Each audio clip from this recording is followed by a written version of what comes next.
Angel photostat Guana में आपका स्वागत है। चलिए आज हम कुमारी मैना के इतिहास के बारे में बताते हैं, जो कि आप ध्यान से सुनिए और पढ़ भी सकते हैं। चलिए तो हम शुरुआत करते हैं। ये है कुमारी मैना। फूल नहीं चिंगारी हूँ, 100 अंग्रेज़ों पर भारी हूँ, जान जाए तो जाए, भारत माँ पर बलिहारी हूँ।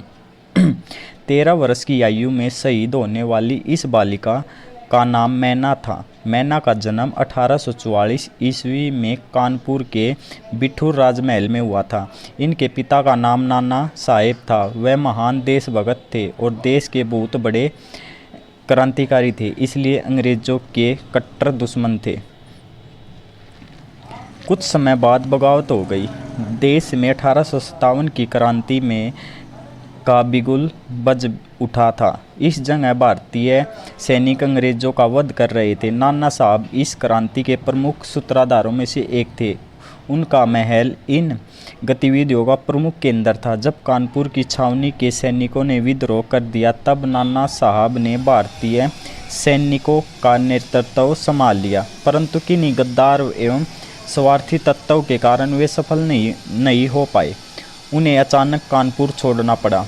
उनके महल में उनकी छोटी पुत्री मैना अकेली रह गई थी। पुलिस नाना साहब को खोजती रही। जब नाना साहब पुलिस के हाथ नहीं आए तो उन्होंने नाना साहब के महल को आग लगाने का आदेश दिया।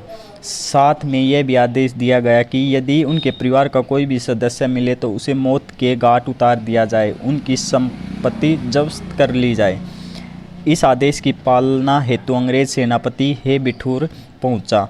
महल की कीमती चीज़ें देखकर उनके मन में महल को लूटने का प्रबोलन जाग उठा। आग लगाने से पहले वह महल को लूटने की नीयत से अंदर घुसा तो उसे वह एक छोटी बालिका दिखाई दी। उसने उस बालिका से पूछा, बाऊ तुम कौन हो? बालिका ने डरी और न सहमी और उसने बहादुरी से उत्तर दिया, मैं नाना साहब की पुत्री हूँ, मेरा नाम मैना है। क्या आप मुझे नहीं पहचानते? सेनापति ने कहा, मैं तुम्हें नहीं पहचानता, लेकिन तुम मुझे कैसे जानती हो? मैना ने कहा, मैं आपको पहचानती हूँ, मैं आपकी बेटी मेरी की सहेली हूँ। मेरी का नाम सुनते ही सेनापति को अपनी स्वर्गीय बेटी की याद आ गई और वह कुछ नरम हो गया। उसने कहा, देखो मुझे महल को जलाने का आदेश मिला। तुम मेरी बेटी की सहेली हो, इसलिए तुम्हें महल से निकल जाओ। मैना ने कहा, मैं महल से नहीं छोड़ूंगी, आप महल को आग मत लगाओ। ये बातचीत चल ही रही थी, वहाँ पर प्रधान सेनापति ओट्रम आ पहुँचा। सेनापति ने ओट्रम को मैना के बारे में बताया। ओट्रम ने पहले तो सेनापति को डांट लगाई, फिर महल को आग लगाने के आदेश दिए।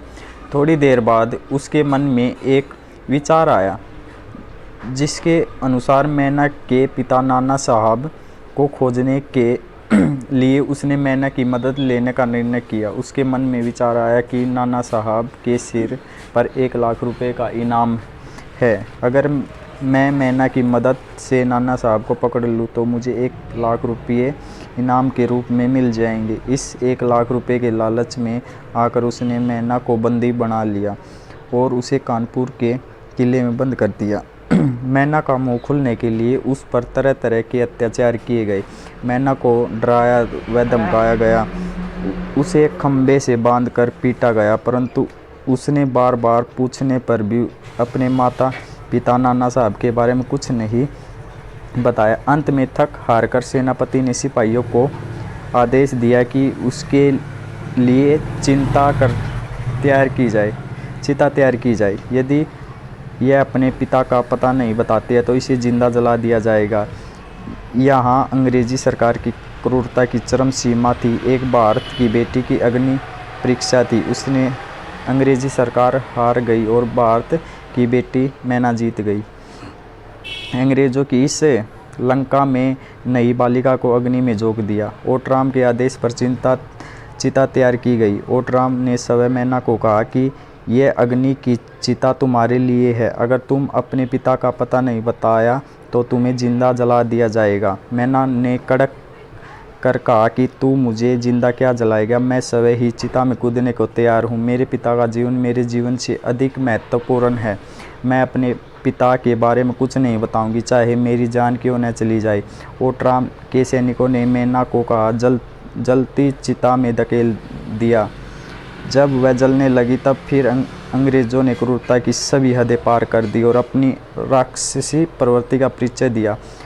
उसे अधजली हालत में एक बार फिर बाहर निकाला गया और फिर उसे वही सवाल पूछा गया, परंतु जख्मों की पीड़ा से तड़पती मैना ने जवाब नहीं खोली। अंत में अंग्रेज़ों ने मैना को आग के शोलों के हवाले कर दिया और मैना ने हंसते हंसते देश हितों में अपना बलिदान दे दिया।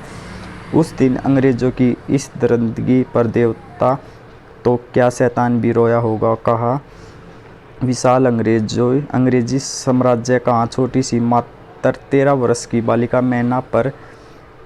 मैना जीत गई। अंग्रेज़ों की विशाल सेना व उसके कायर नपुंसक सेनापति हार गए। बहुत लोगों ने राजस्थान की नारियों के जौहर की कथा सुनी होगी, जिसमें राजपूत राजाओं की पत्नियां राजा के युद्ध में हार होने पर जलती चिता में कूद कर अपनी जान दे देती थी। वह प्रथा जौहर और प्रथा कहलाती थी, जिसके अनुसार वह जीवित अवस्था में चिता में प्रवेश कर सती हो जाती थी। मैना तो उसने भी आगे निकल गई।